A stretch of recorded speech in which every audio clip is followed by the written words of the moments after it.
മക്കളെ, പരീക്ഷകളിൽ സ്ഥിരമായി കാണുന്ന ഒരു ചോദ്യമാണ് വാഗ്മയ ചിത്രം തയ്യാറാക്കുക. വാക്കുകൾ കൊണ്ട് വർണ്ണിക്കുന്ന ചിത്രമാണ് വാഗ്മയ ചിത്രം എന്ന് പറയുന്നത്. ഇതാ ഇവിടെ അരയിൽ വീതിയുള്ള കരയോട് കൂടിയ കസവുമുണ്ട്, അതിനു മുകളിൽ മുറുക്കിക്കെട്ടിയ രണ്ടാമുണ്ട്, നെറ്റിയിൽ വിയർപ്പിൽ നനഞ്ഞു കുതിർന്ന ചന്ദനക്കുറി, കഴുത്തിൽ തിളങ്ങുന്ന മാലയിൽ തടിച്ച ലോക്കറ്റ് ആടിക്കളിക്കുന്നു. നിവർന്നും കുനിഞ്ഞും നോട്ടം കൊണ്ടും ആംഗ്യം കൊണ്ടും കൂട്ടുകാരെ പ്രോത്സാഹിപ്പിച്ച് ഇരു കൈകളിലുമുള്ള കോലുകളാൽ ചെണ്ടപ്പുറത്ത് പെരുപ്പം തീർത്ത് അയാൾ കാണികളെ ആവേശം കൊള്ളിക്കുന്നു. ഒരു ചെണ്ടക്കാരനെ കുറിച്ചുള്ള വാഗ്മയ ചിത്രം ഇവിടെ മനോഹരമായി വർണ്ണിച്ചിട്ടുണ്ട്. ഇനി ഇതാ നമുക്ക് എല്ലാവർക്കും പ്രിയങ്കരനായ ഒരു കവിയുണ്ട്, അത് കുഞ്ഞുണ്ണി മാഷാണ്, കുട്ടികളുടെ സ്വന്തം കുട്ടേട്ടൻ. ഇദ്ദേഹത്തെ കുറിച്ച് ഒരു വാഗ്മയ ചിത്രം എങ്ങനെ തയ്യാറാക്കാമെന്ന് നമുക്കൊന്ന് നോക്കാം കേട്ടോ.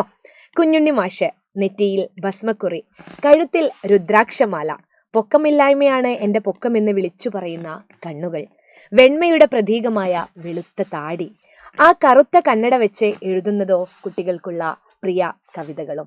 ഇത്രയും തയ്യാറാക്കിയാൽ മതി അല്ലേ? നിങ്ങൾക്ക് ഇനിയും ഈ ബനിയനെ കുറിച്ചൊക്കെ പറയണമെങ്കിൽ അങ്ങനെയും കൂടെ പറയാം ഓർമ്മയിൽ നിന്ന്. ഇനി നിങ്ങൾക്കുള്ള ഒരു ടാസ്കാണ്, എന്താണ്? ഗാന്ധിജി അല്ലേ? ഗാന്ധിജിയെ നമുക്ക് ഏറെ പരിചിതമാണ് അദ്ദേഹത്തിന്റെ രൂപം. ഗാന്ധിജിയെ കുറിച്ചൊരു വാഗ്മയ ചിത്രം ഒന്ന് തയ്യാറാക്കി നോക്കൂ.